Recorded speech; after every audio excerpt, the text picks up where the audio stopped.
We got more confirmation on Monday on the matchups for the 2024 CBS Sports Classic. And hey, Kentucky and North Carolina aren't playing each other this year. What a change.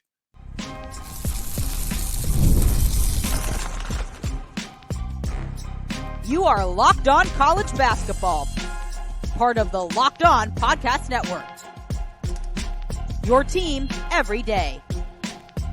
Hey there, what's up? Welcome into the Locked On College Basketball Podcast, the only daily national college hoop show out there. I'm your host today, Isaac Shade, and you're joining us at the place to get your college basketball content every single day. Thanks for making us your first listen or watch, and a reminder that every episode you can listen to ad-free on Amazon Music. Special shout out to all you everydayers out there, as well as all the members of the Locked On College Basketball Discord. So glad that every one of you is here. This episode is brought to you by FanDuel. Make every moment more. Right now, new customers get $150 in bonus bets with any winning $5 bet. That's $150 with any winning $5 bet. Visit FanDuel.com/lockedon to get started. Coming up on the show today, we're going to talk some about the CBS Sports Classic coming up in mid-ish, late-ish December. I don't know what you call that time of year. December. Want to talk some in general about some of these little like 4-team one-day events, see what kind of we think is on the horizon with that. And then want to just talk about the schedule that coaches have to keep as we come off this most recent dead period and thinking about that. So that's what we're getting into today. But first, we're going to start with the CBS Sports Classic coming up in December. Truth be told, these matchups were already out there in the world, but Jeff Goodman tweeted out on Monday about the matchups, and it's as good a time as any to talk about them. And now that they're even further confirmed, I should say. So the matchups we get in this one are Ohio State versus Kentucky and North Carolina against UCLA. And so that will be this year's iteration of this event. I joked about North Carolina and Kentucky off the top because those two teams have played each other a total of 5 times, and that is far and away the most that any two of these teams have matched up with one another. The biggest storyline in this whole thing for me, as within other events, is this. Now that UCLA is going to be in the Big Ten, I'm really curious to see how the Big Ten and other conferences handle this sort of thing, where kind of the going thing is that you don't play teams from your conference in these non-conference MTEs, multi-team events. Well, now, obviously Kentucky's still in the SEC, North Carolina currently still in the ACC, Ohio State in the Big Ten, but then now UCLA comes into the Big Ten. So my question is one of those two schools going to have to leave this event, which is an annual event, has been going for quite some time now? Let me look back if I've still got that pulled up. Yeah, since 2014. So this would be year 11, right? 14, 15, 16, 17, 18, 19, 20, 21, 22, 23, 24. Yeah, this is year 11 of this event. And so, it's been going for a while, and it has been signed up through 3 more years total. So through 2026, 24, 25, and 26. So this year, and then 2 more years. So thankfully, you get to punt this a little bit down the road because UCLA and Ohio State are not slated to play until 2026.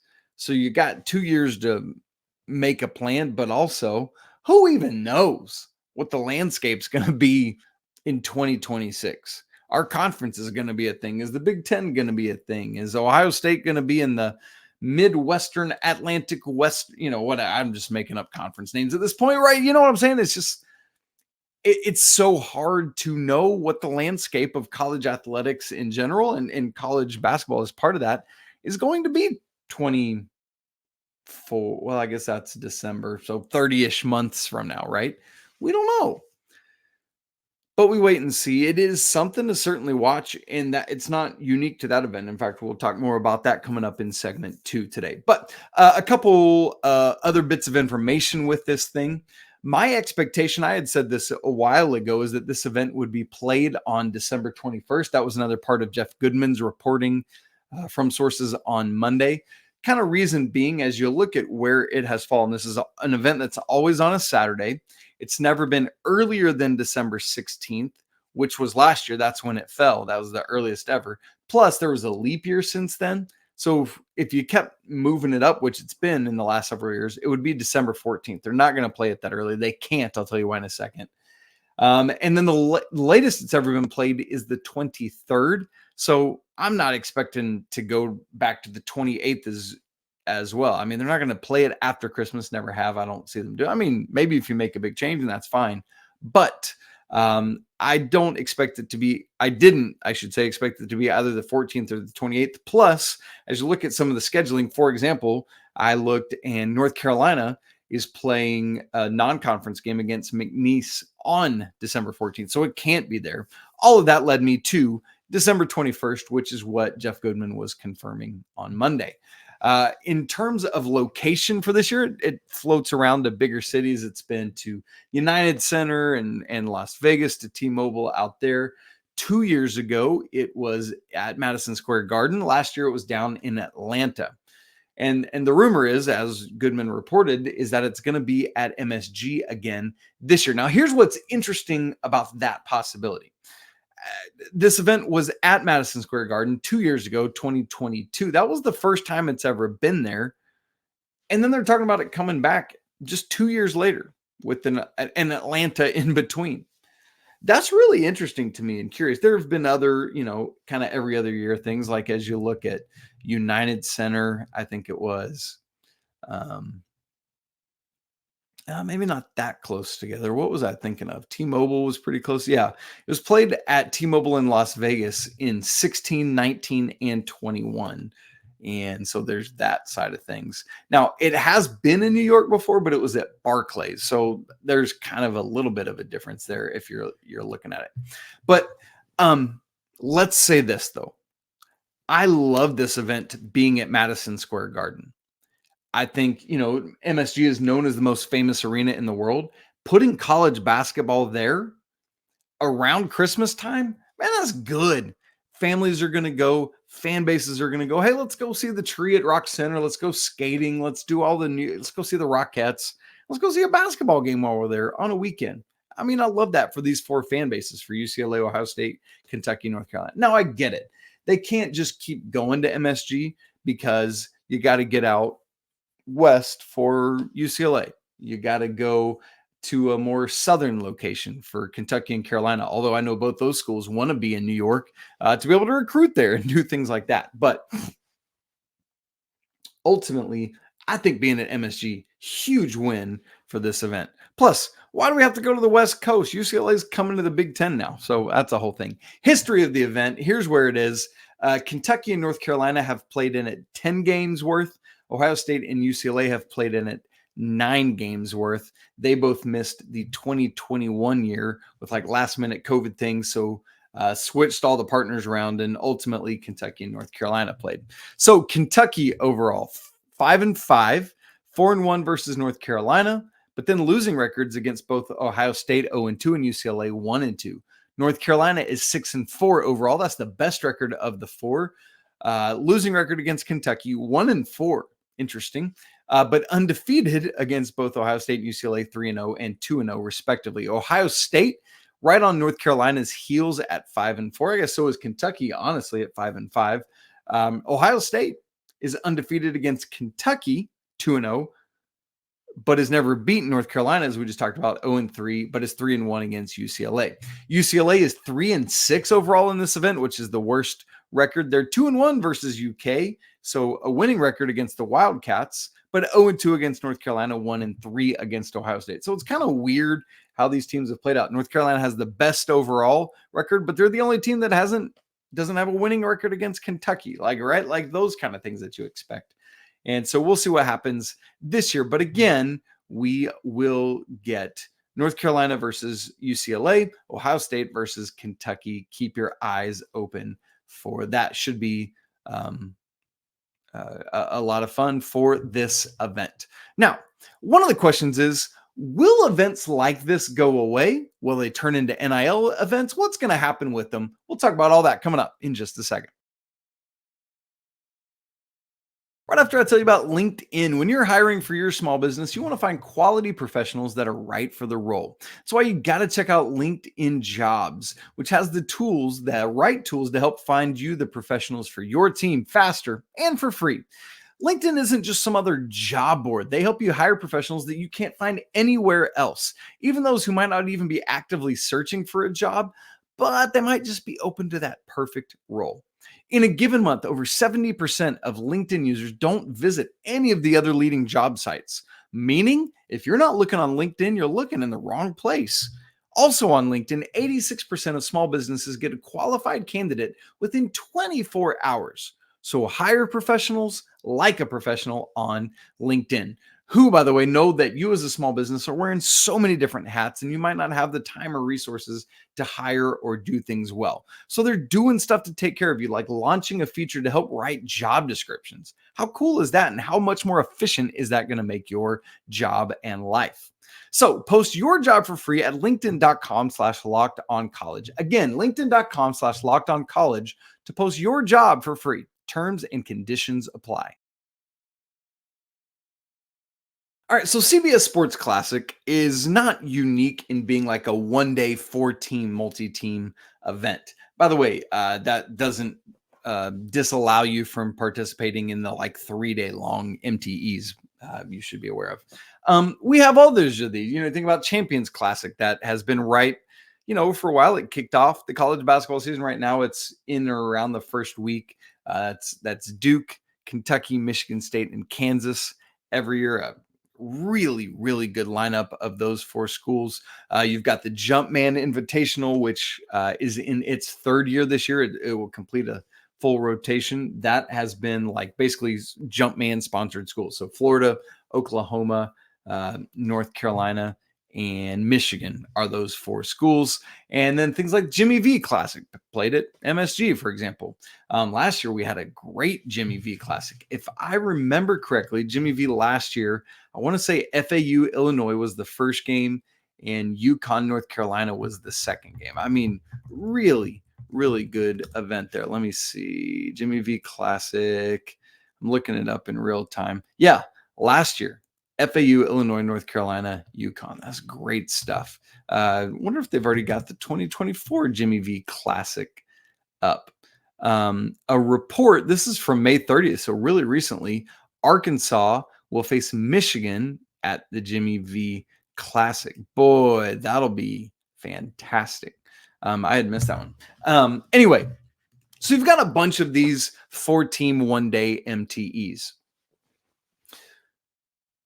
One of the things we're starting to recognize as, we got the news about that Players era event recently that is NIL backed, that is going to give $1 million out to the teams and then potentially an extra $1 million to the champion of the event. And so it seems like these bigger MTVs, Atlantis, for example, are really going to be hurting, as evidenced by Creighton leaving them for the NIL MTE. Unless they can get things figured out. My question today, though, and I'm talking about like the big 8-team events, Atlantis, Maui, things like that. If they don't turn a corner, what's going to happen to them? But today I want to look at these one-day multi-team, but just play one game events.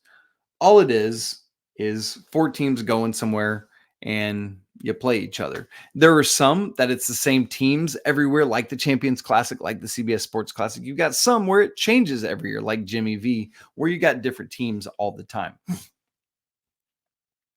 What I'm wondering is, are these events going to be hurting in the same way that it seems like we're going to be seeing the bigger 8-team 3-day MTEs hurting?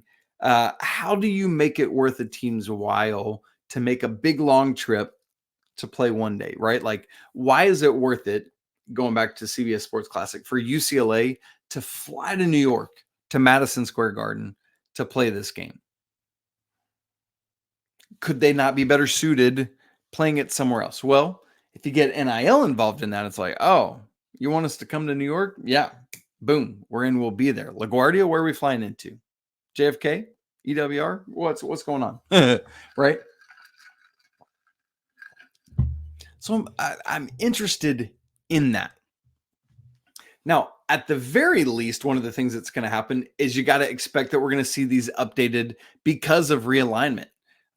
Champions Classic is good for now. Who knows what's going to happen? But you got Big Ten represented by Michigan State. You got SEC, Kentucky, Big 12, Kansas, and ACC Duke.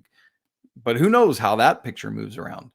We've already said that CBS Sports Classic, has an issue upcoming because you've got now two Big Ten schools in UCLA and Ohio State, who again, they don't play for another couple of years till 2026. But that's the thing. Jumpman Invitational is another example of that. You got Michigan, North Carolina, Oklahoma, and Florida. Oklahoma moves into the SEC this year, and that would be Florida. Typically, we don't have conference foes playing in these events. Jumpman Invitational, as I said, is in its third year. So after this year, everyone will have played each other. This year's matchup, if I can think correctly, is Michigan, Oklahoma, and Florida, North Carolina. But the first year's matchups were Michigan, North Carolina, Oklahoma, Florida. So they got to get that figured out by next year. Is Jumpman Invitational going to be renewed? And if so, what are we doing with Oklahoma and Florida? Are we kicking one of them out? We don't know. Now, part of my wondering with this whole thing about, could they face off as conferences continue to bloat and you don't get a true home and away matchup with each team in your conference, will we see people start allowing conference foes to play each other in MTEs just because there's not a ton of options out there, right? And so I'm really interested to keep my eyes on that. Will they relax those limitations? I don't know. But again, most importantly in this era, to continue operating as is, or do they need to become NIL events similar to what Players Era has done and what I expect other MTEs to try to figure out a way to do as well. Now, if let's say Champions Classic, since that's what we're talking about today, it might not have as big a purse as Players Era since it's 4 teams instead of 8, but the teams that it is, what a crazy draw. Or the same thing for Champions Classic. What a crazy draw that is. So this is another thing. But also, if you do NIL back to 4-team events, do you then need to play a championship the next day, right? Like play two semifinals on Saturday and a championship Sunday and give money to the winner? I don't know. Maybe that's what happens to the 8-team NIL events as they come down to 4-team. That's what I believe, if I remember correctly, is happening with Players Era. It's 8 teams, but 2 4-team sub tournaments. So we'll see with all of that. Now, coaches are out here doing everything they can to put a roster together, but it's so insanely difficult and it never, ever ends. The phone is always buzzing. The phone is always ringing, whatever you want to call. So I've got just some thoughts on that I'd love to share with you. And we'll do that in just a second. Right after I tell you about FanDuel. It's winner take all time in the NBA and NHL, and FanDuel's giving you a shot to bring home a big win of your own. Right now, new customers get $150 in bonus bets with any winning $5 bet. That's $150 to bet on spreads, player props, money lines, and more. How about game 1 of the NBA Finals coming up on Thursday? Celtics favored by 6.5. That seems a bit big to me. You can also bet on who scores the first basket. Luka Doncic plus 500, Kristaps Porzingis plus 550, Jaylen Brown plus 600, Jason Tatum plus 650, Kyrie plus 750, and on from there. Seems like a fun thing, prop bet to get in on. If you want to, visit FanDuel.com/lockedon and make every playoff shot count. FanDuel, America's #1 sportsbook. As we come off the dead period, I've had coaches in my head. And none of them are asking me to or saying it, but I'd like to make a plea on behalf of coaches. Again, of whom I am not one, other than, I coach my son's Little League baseball team. From every college basketball coach I talk to, whether head or assistant, about their lives were already crazy before NIL, before the transfer portal, before right now, this extra year of COVID eligibility. They were already recruiting and traveling and dealing with boosters and other alum and parents and events and engagements they have to be at, weekly radio thing, whatever it is. And oh yeah, by the way, squeezing in coaching a basketball team in there, making a plan, putting it together, watching film, all those kind of things. But now on top of everything they already had, you add in these things that I said just a second ago, which I know that COVID eligibility is about to go away, but that's the thing they're reckoning with. I know that NIL and transfer portal, those have got to be the two biggest add-ons, headaches that they're dealing with all the time. With the phone ringing, or we need to see if we can secure this money for this person, or whatever it is. The NIL collective doesn't have enough. You've got all these various things that you got to deal with. And now the transfer portal comes out of March Madness, is part of March Madness, oh, by the way, which is still ludicrous to me. And then you just got to keep doing it. There's no rest for the weary. So as soon as your March Madness run is over, you just keep visiting. You keep calling and trying to see what you can do. It's absurd. And the thing for me is, I think about it for these men and women that coach this game that we love and cover. Yes, it's their physical health, the toll that it takes on them, lots of sleepless nights, lots of food on the go, whatever it is. But it's their emotional health. It's their mental health. It's their spiritual health. How do they process all these things and deal with it in any sort of healthy way? I don't know that I could, and I don't see that how they're able to do it. It's absurd for their families, for those who have a significant other and or children, right? Like, it's like, how do you keep up with that? And I know you can take them with you on trips and stuff, but it's such a bonkers life. So NCAA, here is my plea to you. Do something to fix this. I mean, maybe, we're talking about unionizing with the student athletes. Maybe we could get a coaches union together and they could advocate for coaches' rights in that way of, hey, look, we need more and longer strategic periods of being complete radio silence, right? Like this last one, or, there's where you can still text and do things like that, and just not visits or what, there's all sorts of different levels to it. But whether it's just more legislation around recruiting periods of what that means, what that looks like, hey, phone down, go be with your family. Like, we've got to find ways to fight for that. Whether it's getting NIL things sorted out and having a plan for that and what that means and looks like. I don't know what we got to do, but we got to do something to fix the absurdity that is the life of being a college basketball coach. And I know at the end of the day, they want to do it. They love it. But my fear is that if it continues to suck, we're going to continue to see guys like Jay Wright and Roy Williams and Mike Krzyzewski and Mike Bray get out. We don't want that. I want these guys to stick around because I think they're great basketball coaches and they really help these young men learn the game. So we have to take care of these people, these coaches, or we're going to lose them. And that's key. I don't want to lose them because I think they're great for our sport. So we'd love to hear your thoughts on that. What can we do to kind of maybe try to fix some things with recruiting and dead periods and how to help coaches have a life?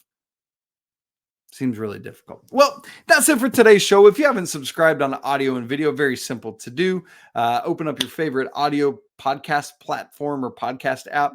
Search for Locked On College Basketball. Hit subscribe. If you're watching on YouTube, there's a subscribe button down right in the right corner of the thing. Just make sure you click on that and hit subscribe. And then get bell notifications so you know every time we go live. If you haven't joined the Locked On College Basketball Discord community, we'd love to have you in there as well. It's free to join. The link for that's in the show notes. Look for it, click on it. It'll take you right there. As always, apologies to the lawyer family. Let's go Wildcats, and until tomorrow, peace.